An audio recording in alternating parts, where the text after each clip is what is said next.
আজকের ভিডিওতে আমি আলোচনা করব নার্সিসিস্ট ব্যক্তির পরিবার ও বন্ধুরা আপনার জন্য নিরাপত্তার চাবিকাঠি নাকি বিপদের কারণ। ইমপ্যাক্ট নোটের আরেকটি ভিডিওতে আপনাকে স্বাগতম। যারা অলরেডি আমার চ্যানেলকে সাবস্ক্রাইব করেছেন তাদেরকে অসংখ্য ধন্যবাদ। আর যারা এখনো করেননি তাদেরকে অনুরোধ রইল আমার চ্যানেলকে সাবস্ক্রাইব করে আমাকে সাপোর্ট করার জন্য। প্রথমে আমরা একটু জেনে নেই নার্সিসিস্ট ব্যক্তি বলতে আমরা কি বুঝি। নার্সিসিস্ট ব্যক্তিরা সাধারণত আত্মপ্রেমী হয়, খুব বেশি প্রশংসা তারা পছন্দ করেন এবং তারা তাদের অন্য মানুষের প্রতি তারা কম সহানুভূতিশীল এবং কখনো যদি সহানুভূতি তারা প্রকাশ করেন সেটা সাধারণত ফেক হয়ে থাকে।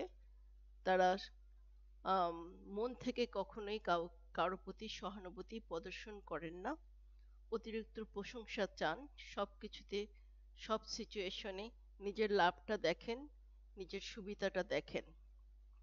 তারা অন্যের প্রশংসা পছন্দ করেন না, যে কোনো আসরে তারা মধ্যমণি হয়ে থাকতে পছন্দ করেন। এই নার্সিসিস্ট ব্যক্তি আপনার পরিবারের যে কোনো সদস্যের মধ্যেই এই নার্সিজম বিষয়টি থাকতে পারে। এই ব্যক্তিটি আপনার মা বাবা হতে পারে, ভাই বোন হতে পারে, সন্তান হতে পারে, জীবন সঙ্গী হতে পারে। যখন নার্সিসিস্ট ব্যক্তিতে আপনার জীবন সঙ্গী, তখন তার পরিবার এবং তার বন্ধু মহলকে সাথে উঠা বসার ক্ষেত্রে আপনাকে বাড়তি সতর্কতা অবলম্বন করতে হবে।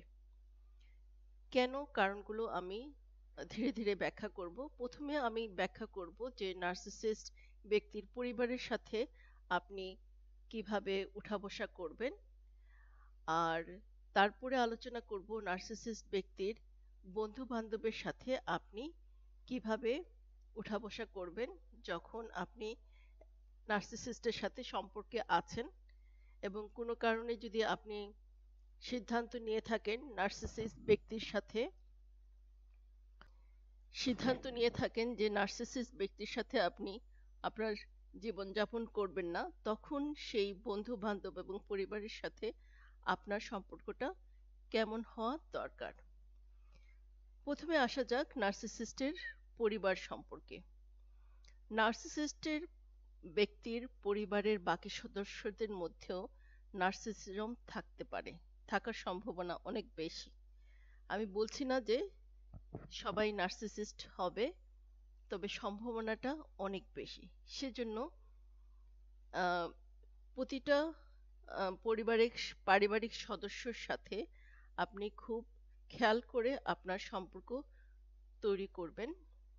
প্রতিটা কথা বলার সময় আপনি একটু চিন্তা করে নেবেন, ধীরে ধীরে চেনার চেষ্টা করবেন যে এই পারিবারিক সদস্যগুলোর মধ্যে কারা কারা নার্সিসিস্ট বৈশিষ্ট্যের অধিকারী আছে।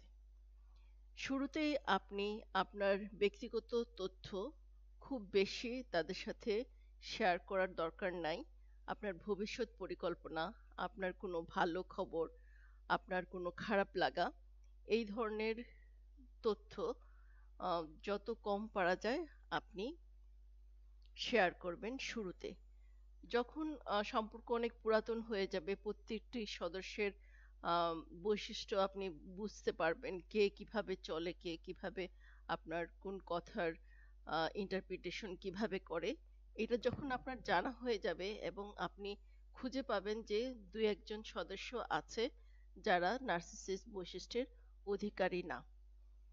এখন এই ব্যক্তিদের সাথে আপনি কতটা মন খুলে মিশবেন বা কতখানি কথা শেয়ার করবেন।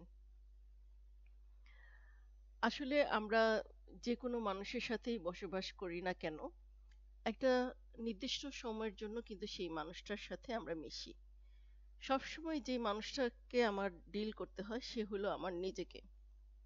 সেজন্য আম, সামনের মানুষটি যত প্রিয়ই হোক, আমার মা বাবা হোক, ভাই বোন হোক, বা প্রিয় বান্ধবী হোক বা বন্ধু হোক, তার সাথে আসলে আম, শতভাগ মন খুলে কথা বলাটা আম, অনেক সময় খুব বুদ্ধিমান আহ, মানুষের ডিসিশন নাও হতে পারে। এটা অনেকে আমার সাথে একমত নাও হবেন, তবে নিজের নিরাপত্তার জন্য আম, কিছু তথ্য কিন্তু আমাদের প্রত্যেকেরই নিজের মধ্যে রাখা জরুরি। এখন আমি যেটা বলছিলাম, যেই পারিবারিক সদস্যের মধ্যে নার্সিসিজম বৈশিষ্ট্য নাই, তাদের সাথে আপনি কতটুকু আম, আপনার ব্যক্তিগত তথ্য শেয়ার করবেন। আসলে এই নার্সিসিক ব্যক্তি বা এই পারিবারিক এই সদস্যগুলা অনেকটা আপনার মতোই। আপনি যেমন নার্সিসিস্টের বিভিন্ন ধরনের খারাপ আচরণ সহ্য করছেন, আহ, আপনি অনেক কষ্টের মধ্যে আছেন, এই কষ্টগুলোর মধ্য দিয়ে সম্ভবত ওই ব্যক্তিটি যাচ্ছে। আপনি যেমন নিজেকে দুর্বল মনে করছেন, ওই ব্যক্তিটিও কিন্তু অনেক সময় নিজেকে দুর্বল মনে করেন।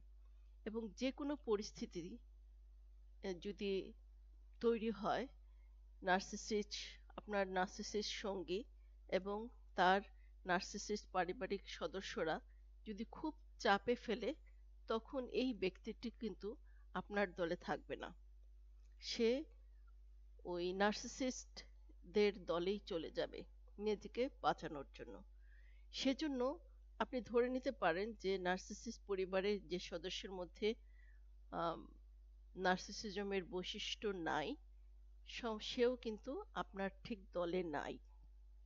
আপনি তার কাছ থেকে আহ, একটু কম, আম, সে হয়তো আপনার জীবনে কম সমস্যা তৈরি করবে, শুধুমাত্র এই অ্যাডভান্টেজটা পেয়েই আপনাকে খুশি থাকা ভালো। আহ, এছাড়া বাদবাকি সদস্যদের মতোই তাকেও নার্সিসিস্ট পরিবারের সদস্য হিসাবে, নার্সিসিক বৈশিষ্ট্যের অধিকারী হিসাবে আপনি যে আচরণগুলো করেন, আমার অন্য ভিডিওতে আছে যে একজন নার্সিসিস্টের সাথে আপনি কিভাবে চলবেন, সেই পন্থাগুলো অবলম্বন করে চলাটা ভালো। এটা হলো সম্পর্কে থাকার সময়। এবং সম্পর্ক যদি আপনার সাথে নার্সিসিস্টের সম্পর্ক ছিন্ন হয়ে যায়, সম্পর্ক শেষ হয়ে যায়, তখন এই পারিবারিক সদস্যের সাথে কোনোভাবেই আপনার কোনো ধরনের যোগাযোগ করার প্রয়োজন নাই বলে আমি মনে করি। এখন আসা যাক নার্সিসিস্টের বন্ধু মহল। আহ, সেখানেও দুটি প্রশ্ন, যে তারাও কি নার্সিসিস্ট বৈশিষ্ট্যের অধিকারী নাকি না। তো আপনাকে যদি এত চিন্তা করতে হয়, যেমন নার্সিসিক ব্যক্তি যদি আপনার জীবন সঙ্গী হয়, তাহলে সব সময় আসলে আপনি অনেক বেশি চিন্তা করে আপনাকে চলতে হবে। এখন নার্সিসিস্টের বন্ধু বান্ধব, তারাও নার্সিসিস্ট কিনা, এটা যদি আপনি চিন্তা করতে থাকেন, গবেষণা করতে থাকেন, তাহলে আপনার জীবনের আর কিছু বাকি থাকবে না। আপনি ধরেই নেন যে নার্সিসিস্ট ব্যক্তির বন্ধুরা নার্সিসিক বৈশিষ্ট্যের অধিকারী হয়। সাধারণত এদের বন্ধু বান্ধব বেশিরভাগই নার্সিসিস্ট হওয়ার সম্ভাবনা থাকে। আমরা দেখে থাকি অনেক ধরনের অপরাধ আছে যারা একসাথে করে। তার মানে আমরা ধরে নিতে পারি যে মানসিক মিল থাকার জন্যই তারা একজন আরেকজনকে বন্ধু হিসাবে নির্বাচন করে।